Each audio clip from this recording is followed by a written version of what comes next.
It was Klay Thompson's return, but for Steph Curry, he is still here, folks. Still here. This guy. Final 12 points for the Warriors. We thought it was over. Mavericks are looking good. Steph brings them back in. Andrew Wiggins, incredible defense. So much to talk about as the Warriors improve to 9-2. Let's ride.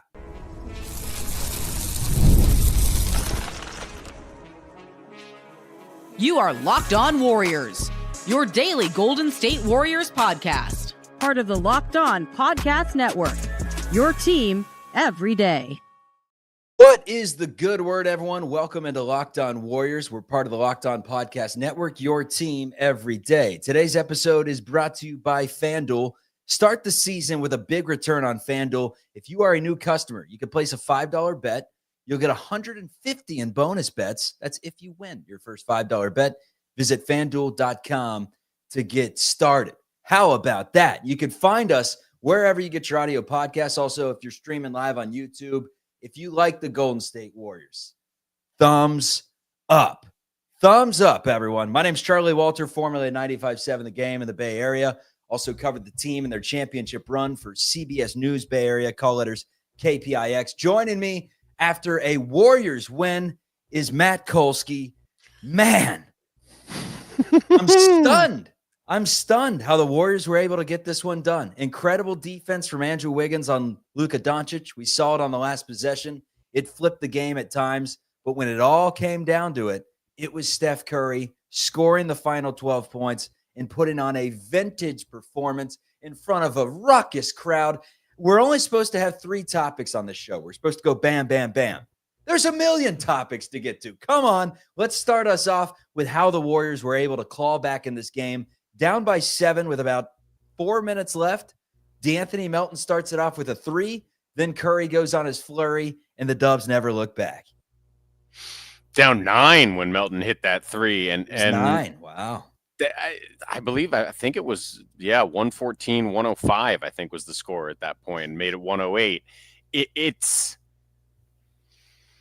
This was an awesome game, first of all. Start to finish, both teams were, I don't love throwing, I'm sorry, you're right, it was 7, it was 112, 105. I don't love throwing around playoff intensity, but I don't know how else you describe what was going on at Chase Center tonight. Everybody came to play. I'm not saying everyone played great, but there was no point in this game where it felt like either team took their foot off the gas pedal. There were incredible runs by both teams, incredible shot making, incredible defense, particularly by the Warriors. But the Mavs defense is nothing to sneeze at either.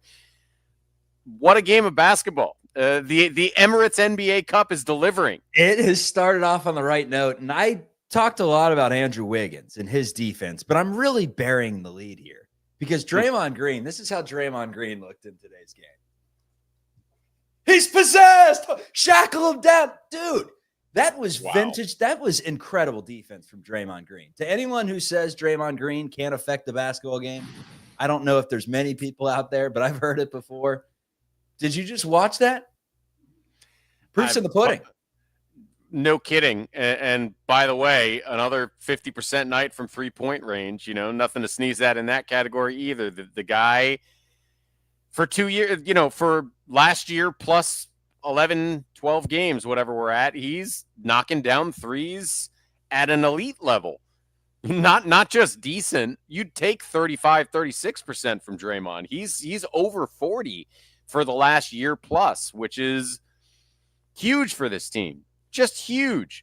I thought Kuminga was spectacular tonight. Wiggins drew most of the big defensive assignments, but when Kuminga was asked to deal with Luka or Klay, I thought he was on his game defensively, and then he hit some big shots as well. And look, when Steph is not in there, especially when Wiggins has a defensive assignment like he did tonight, Kuminga's really the guy they can go to take it to the rack and get one-on-one buckets. They don't have anybody else to do that, and he did that in key situations tonight.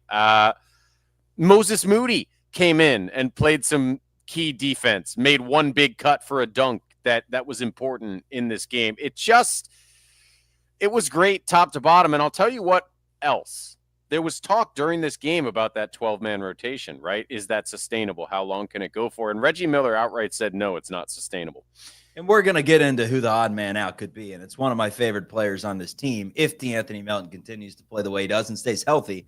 But the health factor, another reason why it's nice to have the depth. But that's the conversation for down the road. I want to start. Hold on quickly before, not about that, but just about the 12-man rotation. If this is playoff intensity, I think you just saw how the 12-man rotation can still work against a good basketball team in an intense environment. Fair. You just give a few guys 7 and 12 minutes and sprinkle the rest. Give Curry 35, Wiggins 34, Green 32. I mean, it felt from the start, man. I mean, what, 2 hours before the game, we see the videos going viral on social media of the 400 employees welcoming Klay Thompson with the captain hat, tipping it. I mean, he was loving that. He was loving the entire night. After his tribute video, he went out there. He was clapping for him. I deserve this. I deserve it. He does. And dude, everybody did tonight right. You know what I mean? It was right electric. Right down to the Warriors win. The fans were beautiful. Klay handled it beautifully. The fact that damn near every employee of the organization lined up in captain's hats for the guy. It's a beautiful thing. Look, winning 4 titles for a franchise as a key player is a remarkable accomplishment that very few people have and very few people will in the entire past and future of the NBA accomplish. He deserves everything he gets in that building, and for it to come in a win where Steph and Draymond simply said, "We love you, but no." Like that, there's, if you're a Warriors fan, I don't think it's a no notes sort of a night, right? 5 out of 5, no notes. So this one's from CTB channel on the chat. Found myself still rooting from Klay from time to time. And that's how it was. He hit his first 3-pointer of the game and the crowd erupted. I mean, he had a good game. He did. 6 threes, the final number for him? Yep. So Klay had 6, missed the big one with like a minute 15 to go. Mavericks down 1. It could have really helped him out there. But how about the first possession of the game, right off the opening tip? It's Klay, it's Steph going after each other. Steph fouls him. Then a possession or two later, Steph just completely picked his pocket. I mean, Steph obviously got the better of Klay in the game. They only had the matchups on each other every once in a while. But with this remarkable a period in NBA history that those two had together, I mean, 4 NBA championships. It's up there with the greatest dynasties in the history of the sport. When you have that coffee table book of the NBA 150th anniversary, when we're living on Mars or whatever it is years down the road, you're going to be pulling out that thing and that picture is going to be in there. Steph and Klay, trying to block each other's shots, pick each other's pockets. It was weird. It was weird to see. It was weird. And I don't think it's going to be much less weird next time. These teams will see each other a few times this year. A playoff matchup is not out of the question. It's always going to be weird to see Klay Thompson in another uniform, just like if, God forbid, either Steph or Draymond ends up in another uniform at some point. Like, no matter what Klay does the rest of his career, he's a forever Warriors, to quote Monte Ellis. I think if you're a Warriors fan, hopefully, he defined certainly a period of this franchise along with those 2 other guys, but also hopefully Klay Thompson is a part of establishing what this franchise will be forever now, which is one of the consistently competitive, frequently elite franchises in the NBA. That was not the Golden State Warriors story before this dynasty. And again, it's always going to be weird, but tonight went about as well as it could go for a Warrior/Klay fan, to see him looking good, feeling happy, doing his thing, and the Warriors get the W, because ultimately Steph is the guy, and he was the guy all night tonight, but especially when it counted the most. I want to get into the box score a little bit, specifically Steph Curry, and specifically the final flurry that he had. I mean, let's just tease it with this. Have you ever seen Steph Curry show that kind of emotion when he ran up to the camera by the boards at the end and just, I don't even want to reenact it. I'll break the microphone with how loud he was screaming. I mean, we've seen passionate Steph, but that was, man, he wanted that one bad. It's hard to think of times when he was significantly more passionate. You know, I can think of a few mouth guard tosses, and he wanted to toss it though. He couldn't find it. He did. He was trying to pull out the mouth guard. I thought he was going to throw it, but yeah, he couldn't quite get purchase on the mouth guard. I know that. You know, every morning when I wake up and try to take out my nighttime retainer, I have the same struggles. Anyway, me and Steph, he's a very relatable guy. I don't know that I've ever seen him that fired up, like out of pure joy and winningness, right? Certainly not in a regular season game. I can't remember a regular season celebration like that, nor can I remember as reckless a night. Like, he usually saves the night for the next 4-point game. 4-point game, 26 seconds left. Steph Curry throws up the night. It was in danger. He's an unbeaten streak, right? Yeah, well, we saw how dangerous that was when Quentin Grimes, of all people, nailed a 3 on the next position. Like, that could have gone very squirrely. But, that tells you how fired up he was and how into this he was. And like we said yesterday, at no point did anyone ever believe this was just another regular season game. No, and the reason the Warriors were able to get it done is because Steph Curry knocks down his free throws after that Quentin Grimes 3. They go up a tray, and then Andrew Wiggins has the assignment of guarding Luka Doncic and shuts him down. That's what we're discussing. The Warriors' perimeter defense, their activity, their engagement, what worked today, what didn't. It's all ahead on Locked On Warriors. Get ready to tackle the NFL action with FanDuel, America's #1 sportsbook, because right now new customers can bet $5 and you'll get $150 in bonus bets if you win. The FanDuel Sportsbook app gives you everything you need to place live bets on the NFL all in one place. So when you get a hunch in the middle of the game, you can check out the latest stats, view live play-by-play.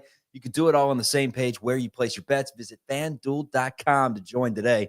You'll get started with $150 in bonus bets if you win your first $5 bet. That's FanDuel.com. Never waste a hunch and make every moment more with FanDuel, an official sportsbook partner of the NFL. Warriors, 120. Mavericks, 117. If you got it on FanDuel at -2.5, that's a W. That is a W. Warriors cover by 0.5 point. The hook always comes in play. Captain Hook. If you want to make a Warriors bet, you could do it on FanDuel.com. The show rolls on. So we mentioned how good Stephen Curry was in the game. 30, give me the final number. It's escaped me. 37. Had 37. 14 of 27 from the floor. Was letting it fly. 5 of 12 from deep. Also had 6 rebounds, 9 assists, a steal, a couple of blocks. He was everywhere. He was active. Draymond Green, we already mentioned his game. 11.7 boards, 6 assists, 3 steals, 2 block. He was active. There was a sequence in the first half there where he blocked a shot. It was ridiculous. Goes up ahead to Melton. Melton lays it in.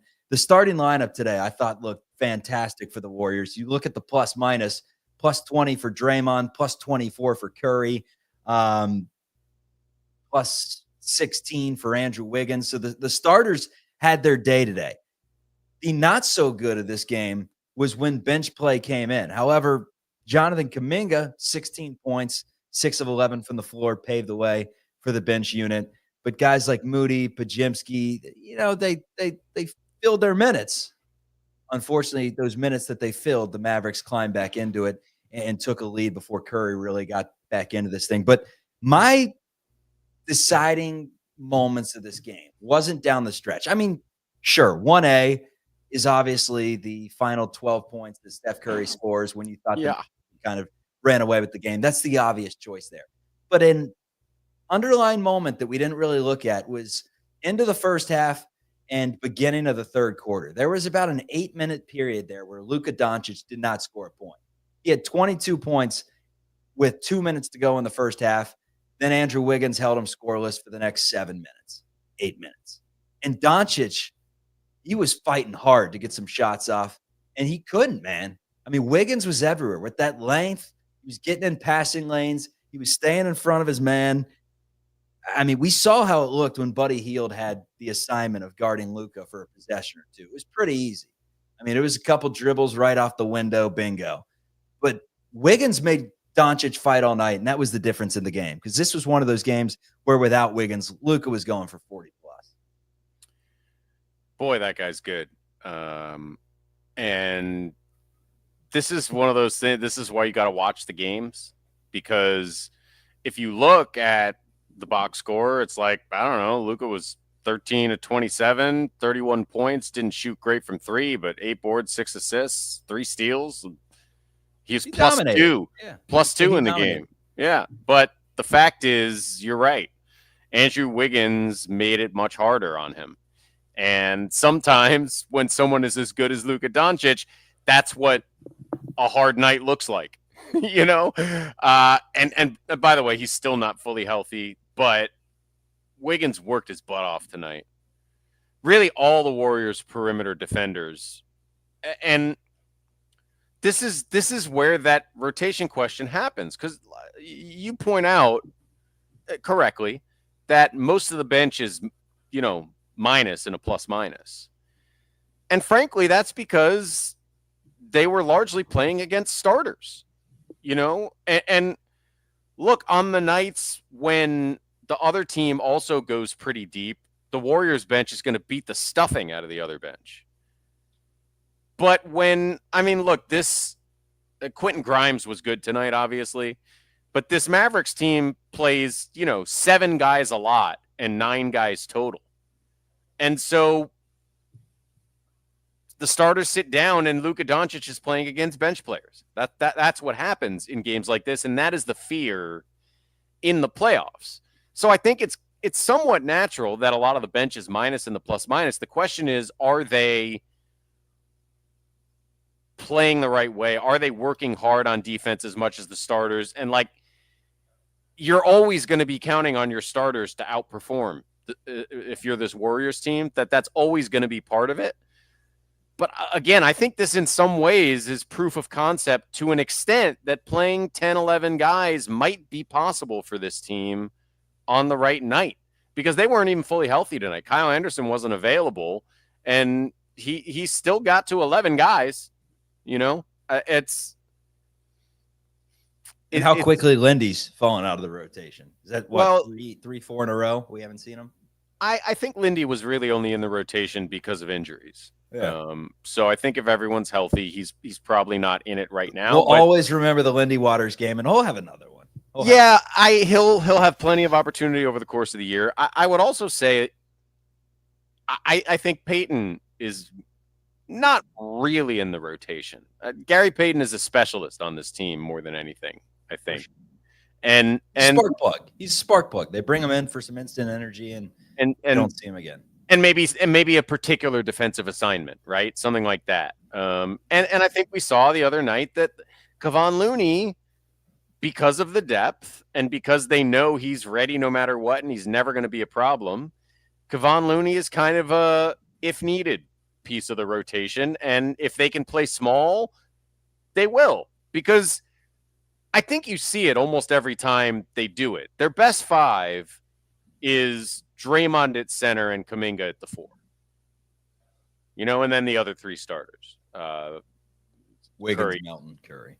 Right. And maybe if you need shooting, it's healed in for Melton or Wiggins. But basically, small ball 5 is still their best lineup, but they're going to be as sparing with it as possible, because you just don't want to put that kind of work on Draymond over 82 games. For one game, boy, can he do some stuff.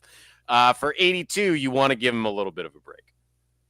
Late in the game there, when Steph went on that run, how personal do you think it was, in terms of just wanting to win that game more than any other game he's ever played in November in his entire life, probably? Dude, I don't know if he played in the Maui Invitational back in college or something. Really wanted that trophy. But the Great Eight. Great Eight. No, I don't know that I would have said it was super personal if he hadn't had that outburst. What do we want to call it? It felt like the Olympics. It felt like the Olympics all over again. A little bit. Like, I am making a statement, because that's what he did for USA. Everyone said he was, they're like, Curry's cooked. He's not an Olympics player. This isn't his style. And what's he do? He goes out and does his flurry. I mean, the fact that he hit a night with 26 seconds to go in a 4-point game it's ballsy. Yeah, well, you gotta.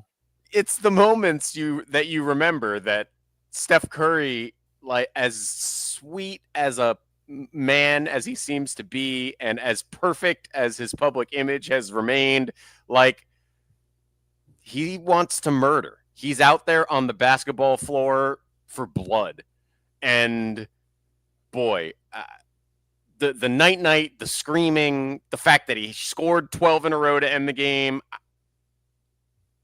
That's who Steph Curry is, and sometimes he has to remind us. Oh, it was an incredible basketball game. The MVP chants already reigning at Chase Center. And hey, I mean, he's missed a few. He got off to a little bit of a slow start, but he outplays Shai Gilgeous-Alexander. He outplays Luka Doncic. I mean, at the end of the day, those are like two of your front runners for MVP.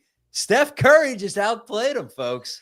At 36 years of age, the dude is still here. The glasses are still on. Warriors are 9-2. I think we really got to say, Chuck, that Steph has now entered a pantheon of two. It's him and LeBron James for playing at this level at this age. Because I think maybe Jordan. But we have to check the age on Jordan, because I think he may have retired by the time he was 36 for the second time. Oh, yeah. I think so. The fact that Steph is still at this level, and obviously, like, the season has to play out. It remains to be seen how his whole season goes. But it's just, there are not, in the history of the NBA, there are not players who are still in their prime at 36. It's LeBron and Steph Curry, and I don't think there's anybody else. Maybe Jordan, but that's it. Like, Kobe's Achilles, he was done. Not done, right? I mean, that's the thing. Like, Jordan at 40 could still score 20, right? Kobe after Achilles could still have a night. We saw plenty of those.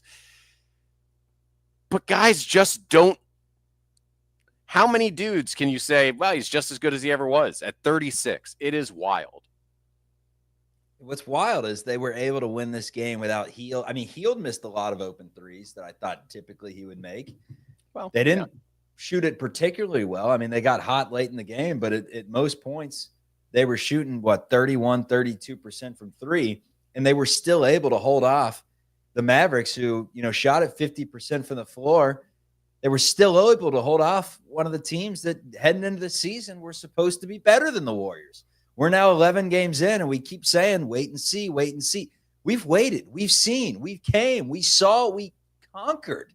I mean, the Warriors are beating all these teams that it was like heading into you can't compete in the West. You got the Mavericks. See ya. You got the Thunder. Adios. You've got the Celtics. Peace, Boston. I mean, they're winning these games. Even the most biased of NBA fans out there, if you're just tuning into the show because you like the NBA, I mean, you can't hide it anymore. The Warriors are good, folks. The Warriors are good. They've gotten past a very difficult part of the schedule, which makes me think that this team may just start off, 14-3? They may go on a little bit of a heater. Let's talk about that coming up on Locked On Warriors. Stick with us. Mint Mobile time. I love this stuff.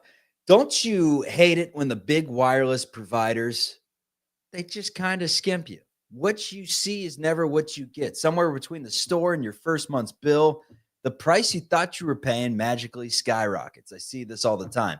With Mint Mobile, you never have to worry about gotchas ever again, because when Mint Mobile says $15 a month when you purchase a 3-month plan, they mean it. Say goodbye to overpriced wireless plans, jaw-dropping monthly bills, and unexpected overages.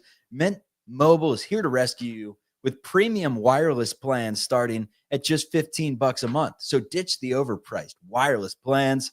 And to get this new customer offer and your new 3-month premium wireless plan for just $15 a month, go to mintmobile.com/lockedonnba. That's mintmobile.com/lockedonnba. Cut your wireless bill to $15 a month at mintmobile.com/lockedonnba. $45 upfront payment required. New customers on first 3-month plan only. Speed slower, above 40 gigabytes on the unlimited plan. Additional taxes, fees, and restrictions apply. The show rolls on right about now. All right, man. So the Golden State Warriors get through a ridiculous part of the schedule. And I would say it's still going on typically, but they have a Ja Morantless Memphis Grizzlies coming up. So with that being said, I think that game, with the way the Warriors are playing right now at Chase Center, should be in pretty good hands. Then you have the Clippers on the road. Did the Clippers just lose someone to injury? Am I mistaken? Well, I mean, obviously Kawhi hasn't been there. I'm not sure. Monk on the Kings. So the Clippers may be completely healthy. And if that's the case, they've already beaten the Warriors. So then you get them on the road. That'll be a tough game. But it's Grizzly, it's Clippers. Even if you go 1-1 in this split here, you're now 9-3. Let's say you get to 10-3. I love doing the schedule game in November.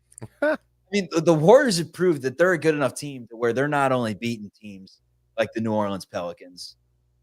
They're beating them bad. They're beating them bad. So they got the Hawks, they got the Pelicans, they have the Spurs, they have the Nets. Then it picks back up. It's Thunder, it's Suns, it's Nuggets, it's Rockets. So it's kind of a schedule right now where you take care of business, probably favored in 5 of the next 6 games, if not all 6.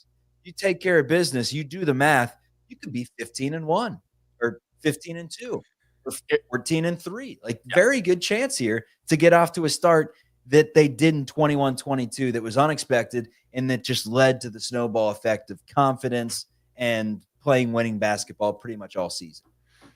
Yeah, they're playing really well, like you said. And we talked about this all the way up through not just this point, but the next few weeks. I think we basically looked at all of the calendar year. It is this weird, streaky schedule where it's a clump of teams that are very beatable, and then a clump of teams that are a little tougher, and then a clump of teams that are very beatable. And they've obviously passed every test with flying colors so far, but injuries are playing in their favor. Ja Morant gone for the Grizzlies game coming up on Friday, I believe it is.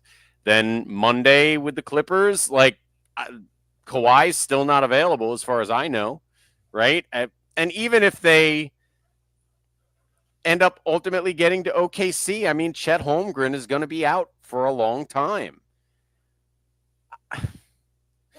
I don't want to get out over my skis, right? But no, get out over the skis. It's all right. As long as you tumble down the hill and get up in one piece, you get down the hill quicker. So get ahead of your skis. Okay, listen. Like that analogy? Right now, the Warriors are tied at the top of the Western Conference with Phoenix and OKC. Why can't they finish top 3 in the West?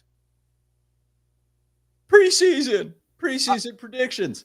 No, the answer is they absolutely can. I mean, honestly, the Mavericks will be better. I mean, I'm just looking at the standings right now. The Mavericks will be better, okay? But the Thunder are dealing with a significant injury.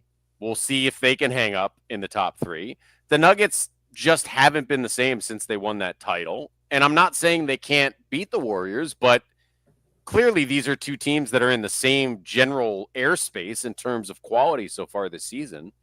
The Houston Rockets are very young, and obviously, you know, the Warriors held them off despite a blown lead.